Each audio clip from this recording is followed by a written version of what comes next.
Hello class 9th। चलिए आज हम लोग pastoralist in the modern world या गरेड़िए जिनको कहा जाता है या हम बोलचाल की भाषा में बंजारे भी कहते हैं, आज के ज़माने में कौन कौन से हैं। तो इसमें हम भारत के बारे में भी पढ़ेंगे और दूसरे देशों के बारे में भी पढ़ेंगे। चलिए देखते हैं। In this chapter you will read about the nomadic pastoralist। इसमें हम nomadic pastoralist के बारे में पढ़ेंगे, यानी जो घूमते हैं इधर उधर pastoralist, उनके बारे में। nomads are the people who do not live in one place। ये nomads जो होते हैं या जो घूमने वाले लोग होते हैं वो क्या होते हैं, एक जगह नहीं रहते but move from one area to another to earn their living. वो एक जगह से दूसरी जगह घूमते रहते हैं ताकि वो अपने जीवन की जो ज़रूरतें हैं, जीवन यापन का ये होता है, कमाई होती है, वो उनकी चलती रहे। In many part of India we can see nomadic pastoralist on move with their herd of goats and sheeps. और भारत के कई हिस्सों में आप देखते होंगे इन नोमैडिक पेस्टोरलिस्ट को, जिनके साथ बहुत सारे बकरियां होती हैं और शिप्स होते हैं यानी भेड़ होती हैं, और कैमल और कैटल, और कई बार इनके पास कैमल भी होता है, ऊँट, और फिर कैटल यानी कि और दूसरे जानवर जो जैसे गाय, बैल, भैंस, बकरी, ये सभी भी होते हैं। Have you ever wondered where they are coming from? क्या आपने कभी सोचा है कि ये कहाँ से आते हैं, and where they are headed, और किधर जा रहे हैं? Do you know how they live? क्या आपको पता है कि वो कैसे रहते हैं, एंड अर्न कैसे कमाते हैं? What their past has been, और उनका जो भूतकाल यानी जो पीछे का जीवन कैसा था। Pastoralist rarely enter the pages of history text book. वैसे पेस्टोरलिस्ट लोगों के बारे में जो इतिहास की किताबें हैं उसमें ज़्यादा कुछ नहीं लिखा गया है। In this chapter you will see how pastoralism has been important in the societies of India and Africa। इस चैप्टर में हम लोग देखेंगे कि पेस्टोरलिज्म या जो बंजारे लोगों का जो जीवन होता है वो कितना इम्पॉर्टेंट होता है हमारे समाज के लिए, ख़ास तौर पे भारत और अफ्रीका में। You will read about the way pastoralism impacted the lives and how they have coped with the pressure of modern society। इसके अलावा हम ये भी देखेंगे कि कॉलोनियलिज्म के दौरान जब अंग्रेज़ों का शासन था तो उसका असर क्या पड़ा इनके जीवन पर, और कैसे इन्होंने उस दबाव को झेला, आज के मॉडर्न समाज के दबाव को कैसे झेल रहे हैं। In this chapter will first focus on India and then Africa. इस चैप्टर में हम लोग दो जगहों के बारे में पढ़ेंगे, भारत के बारे में और अफ्रीका के बारे में। दो जगहों से कहने का मतलब ये है कि हमारे देश के पेस्टोरलिस्ट के बारे में हम पढ़ेंगे और दूसरा हम पढ़ेंगे अफ्रीका के पेस्टोरलिस्ट के बारे में। चलिए आप देखते हैं pastoral nomads and there movement. हमारे देश में जो पेस्टोरल नोमैड्स हैं वो और उनकी मूवमेंट यानी वो किधर किधर जाते हैं। तो सबसे पहले है कि इन द माउंटेन, पहले पहाड़ों में रहने वाले पेस्टोरलिस्ट लोगों के बारे में हम पढ़ेंगे, या जो गडेरिए होते हैं उनके बारे में पढ़ेंगे।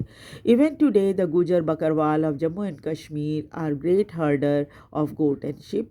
आज भी इनको गुजर बकरवाल कहा जाता है, जो कि गडेरिए होते हैं, जम्मू कश्मीर के हैं ये लोग, और ये अभी भी अपने गोट और शिप को लेकर घूमते हैं और उन्हें पालते हैं।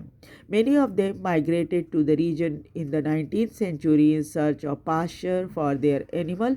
और बहुत सारे लोग जो हैं, जो गडेरिए हैं, वो 19वीं शताब्दी में इधर आ गए जम्मू कश्मीर की तरफ, ताकि वो अपने जानवरों के लिए पाश्चर ढूंढ सके। पाश्चर कहते हैं चारागाह को, जहाँ जानवरों को चराया जाता है। Gradually over the decades they established themselves in the area।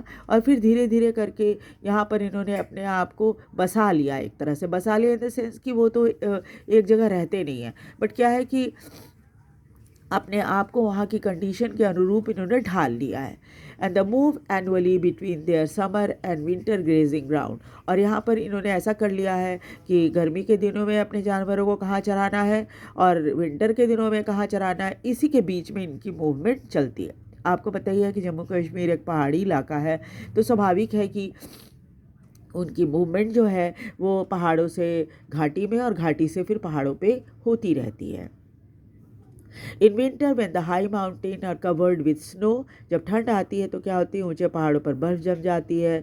They live with their heard in the low hill of the Shivalik range, तब क्या करते हैं, वो अपने पूरे भेड़ बकरियों को लेकर नीचे आ जाते हैं, नीचे पहाड़ी पर आ जाते हैं, जो कि शिवालिक रेंज है वहाँ आ जाते हैं और वहाँ पर अपने जानवरों के साथ रहते हैं।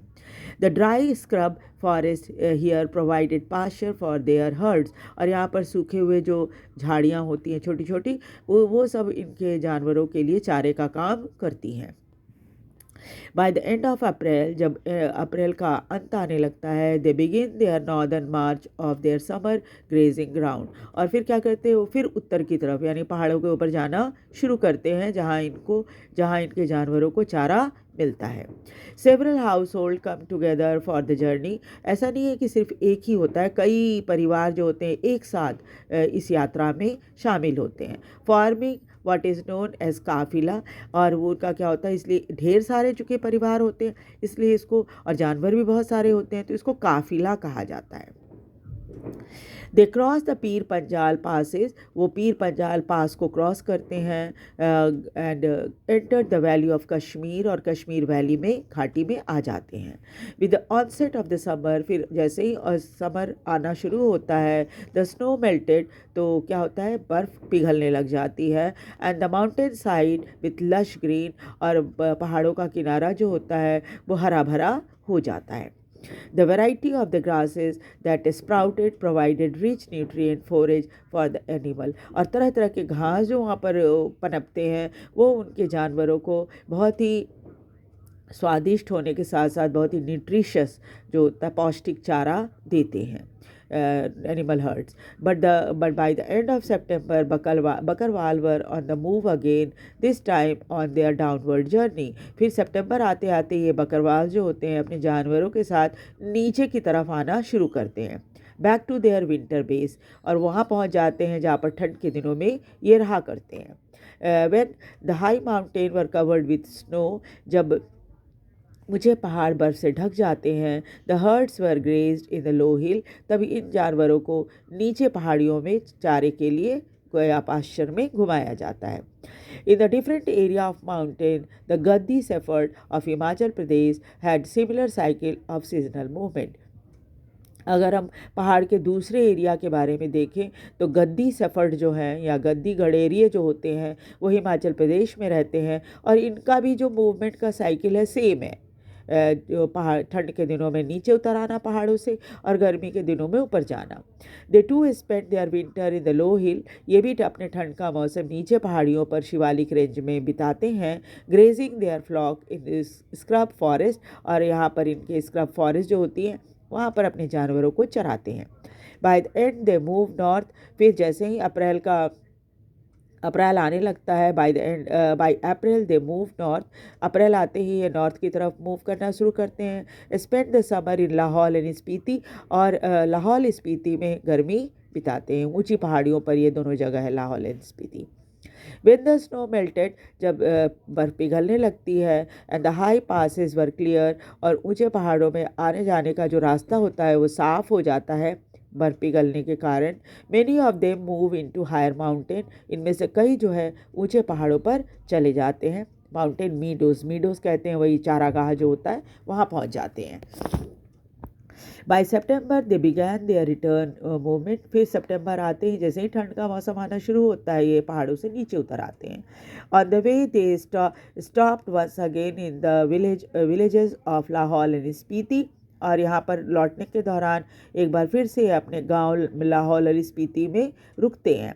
रीपिंग देयर समर हार्वेस्ट, गर्मी में जो फसल उन्होंने लगाई थी उसको वो काट लेते हैं। सोइंग देयर विंटर क्रॉप, और यहाँ पर अपने ठंड के दिनों में होने वाले अनाज को रोप देते हैं, लगा देते हैं। Then they descending with their flock to their winter grazing ground on the Shivalik hill, और फिर क्या होता है, और जानवरों को लेकर फिर से नीचे अपने ठंड के दिनों का जो चारागाह है शिवालिक हिल्स के निचले वाले हिस्से में वहाँ पहुँच जाते हैं। Next April once again they began their march with their goats and sheep to the summer meadow. और अगले साल फिर अप्रैल में इनकी वैसे ही मूवमेंट शुरू हो जाती है। कहाँ? अपने गोट्स और शिप के साथ ये दोबारा से गर्मी के मौसम में पहाड़ों के ऊपर चले जाते हैं। फर्दर टू द ईस्ट, अगर हम पूर्व की तरफ जाएं तो गढ़वाल और कुमाऊं इलाका है। The Gujjar cattle herder come down to the dry forest of Bhabar in the winter.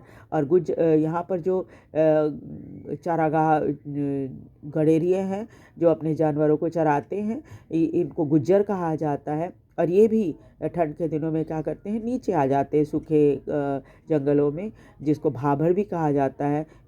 और विंटर के समय में नीचे आ जाते हैं पहाड़ों से अपने जानवरों को चराने के लिए। And went up to the high meadow the भुग्याल in summer.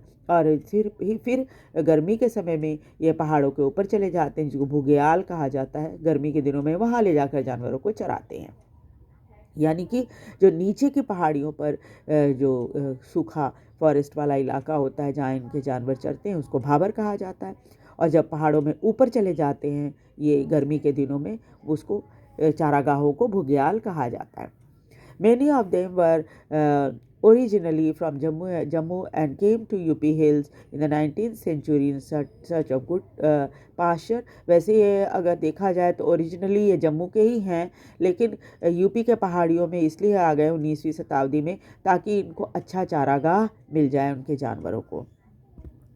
This pattern of cyclical movement between summer and the winter pasture were typical of many pastoral communities of Himalayas, including the Bhotias, Sherpa and Kinnori।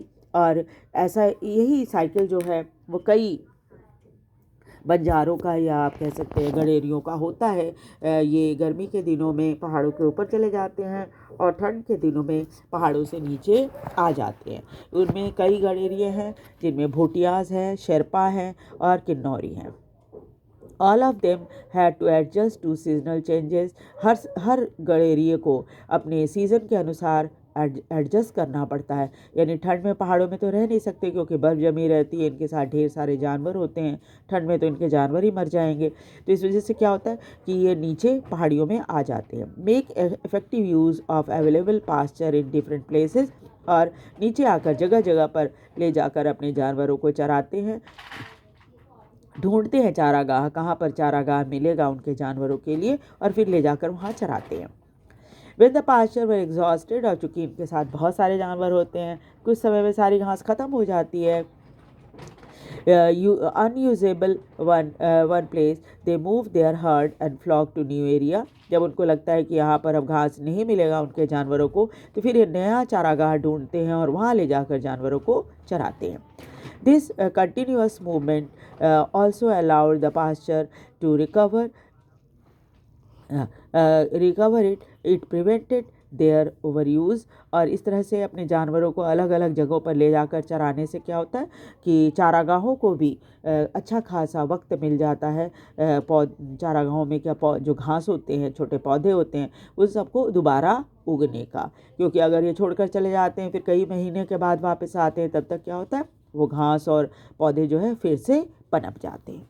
और इस तरह से चारागाहों का over use नहीं होता।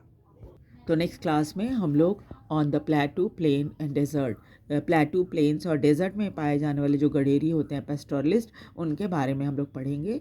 और आप वीडियो देखिए, वीडियो को लाइक और सब्सक्राइब भी ज़रूर कर दीजिए और कमेंट भी करिए ताकि मैं अपने वीडियो को और बेटर बना सकूं। और एक बार फिर से रिक्वेस्ट है कि आप लोग वीडियो को लाइक और सब्सक्राइब भी ज़रूर कर दीजिए। Thank you very much.